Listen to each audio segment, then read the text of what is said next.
नमस्कार, स्वागत है आपका इंडिया न्यूज 28 में। आइए बात करते हैं इस वक्त की बड़ी खबर की। भोपाल मोहन कैबिनेट की बैठक संपन्न। बैठक में कई महत्वपूर्ण प्रस्ताव को मिली हरी झंडी। कैबिनेट मंत्री चैतन्य काश्यप ने दी कैबिनेट के फैसलों की जानकारी। भोपाल में नववर्ष की कैबिनेट की पहली बैठक सीएम डॉक्टर मोहन यादव की अध्यक्षता में संपन्न हुई। बैठक में कई महत्वपूर्ण प्रस्तावों को हरी झंडी दी गई है। नेपानगर और बुरहानपुर की सिंचाई परियोजना को मंजूरी दी है। नर्मदा घाटी विकास विभाग के प्रस्ताव पर नर्मदा घाटी विकास प्राधिकरण के अंतर्गत सिंचाई योजनाओं के त्वरित क्रियान्वयन के लिए Narmada basin project company limited के माध्यम से वित्त पोषण करने की स्वीकृति दी गई। मध्य प्रदेश ग्रामीण सड़क विकास प्राधिकरण द्वारा प्रधानमंत्री जनजातीय आदिवासी न्याय महाअभियान योजना जारी रखने को मंजूरी दी। प्रधानमंत्री ग्राम सड़क योजना जारी रखने की मंजूरी। प्रधानमंत्री सड़क योजना फेज 1 और फेज 2 के शेष कार्यों को पूरा करने के लिए राज्य पोषित निरंतर योजना की स्वीकृति दी। प्रधानमंत्री ग्राम सड़क योजना जारी रखने की मंजूरी। प्रधानमंत्री सड़क योजना फेज 1 और फेज 2 के शेष कार्यों को पूरा करने के लिए राज्य पोषित निरंतर योजना की स्वीकृति। ग्रामीण सड़क विकास प्राधिकरण द्वारा निर्मित सड़कों के नवीनीकरण और उन्नयन की मंजूरी। परिवहन विभाग के प्रस्ताव पर मध्य प्रदेश मोटरयान कर ध्यान अधिनियम की प्रथम और द्वितीय अनुसूची में धारा 23 के अंतर्गत संशोधन को मंजूरी दी गई। भोपाल संवाददाता दिनेश मालवीय की रिपोर्ट।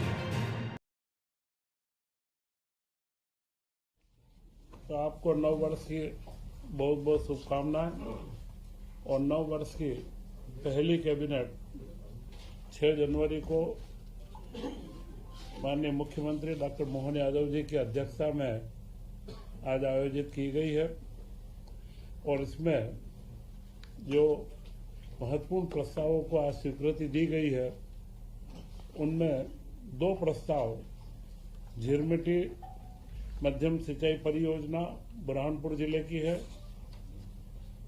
जिसकी लागत 922 करोड़ रुपए की है और जिससे 17,700 हेक्टेयर भूमि में सिंचाई होगी। दूसरी परियोजना बुरहानपुर जिले में ही नेपानगर की है, जो नेपानगर विधानसभा में आती है।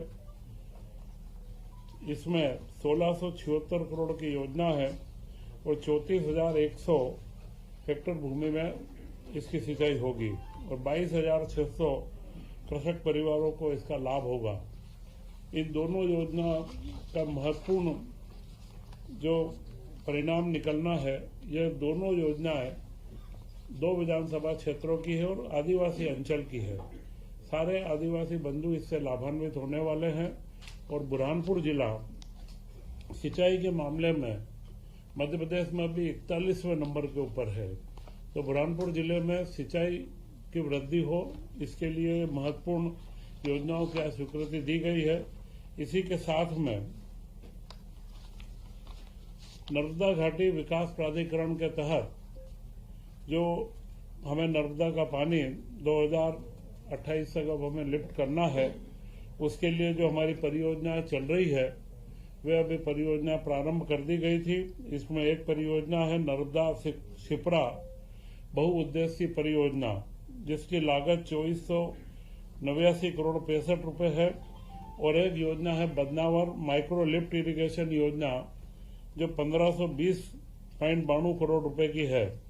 इन दोनों योजनाओं को अब Narmada basin project company limited को हस्तांतरित कर दी गई है और जो अभी तक राज्य शासन ने इन दोनों योजनाओं में खर्च करा है वो उस कंपनी की अंश पूंजी के रूप में कन्वर्ट किया जाएगा।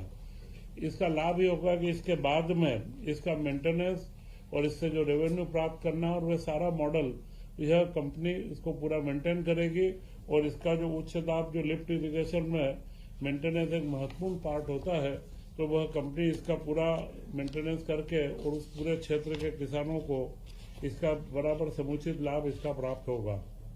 इसी के साथ में ग्रामीण सड़क विकास प्राधिकरण का सबसे बड़ा जो कार्य था, इसमें आदिवासी न्याय महाअभियान जो प्रधानमंत्री नरेंद्र मोदी जी का एक सबसे महत्वपूर्ण प्रकल्प है, पीएम जनमन योजना। तो हमारे मध्य प्रदेश में जो हमारे योजनाओं में बेगा, भारिया व सहरिया इन 3 जनजातियों में 22 जिलों के अंदर निवासरत है, इनके लिए योजना लागू की गई थी और इसमें इसकी निरंतरता का प्रस्ताव दिया गया है, जिसमें इसकी सड़क की 1039 किलोमीटर सड़क और पुलिया 112 है और 795 करोड़ रुपए का खर्च इसमें अनुमानित है।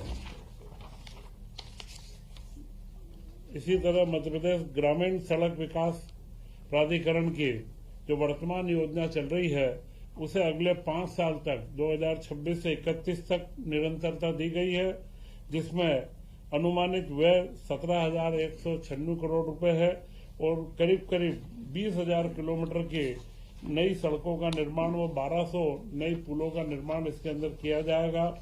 और इसी के साथ में जो इन पुरानी हमारी सारी योजनाएं हैं, मध्य प्रदेश में टोटल प्रधानमंत्री ग्रामीण सड़क में 88,517 करीब किलोमीटर मार्गों का नवीनीकरण भी जो करना वो उन्नयन करना, इसके लिए इस योजना को 1 अप्रैल 2026 से 31 तक निरंतरता दी गई है, जिसका अगले समय में अनुमानित व्यय 10,000 करोड़ रुपए इसका रहेगा।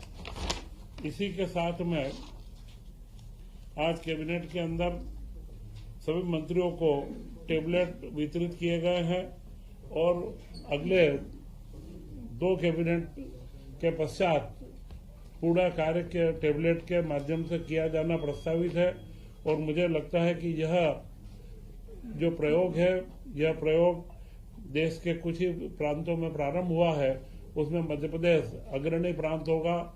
मुख्यमंत्री डॉक्टर मोहन यादव जी के नेतृत्व में जो हमने 2025 का वर्ष उद्योग एवं रोजगार वर्ष के रूप में मनाया है, अब अगला 2026 का इस वर्ष को कृषि उद्योग के कृषि के विकास के लिए मनाया जाएगा तथा इस तरीके के सारे नवाचार व जनजातीय क्षेत्रों के लिए विशेष रूप से जितने भी प्रकल्प हो सकते हैं उनको हम नई गति दे रहे हैं।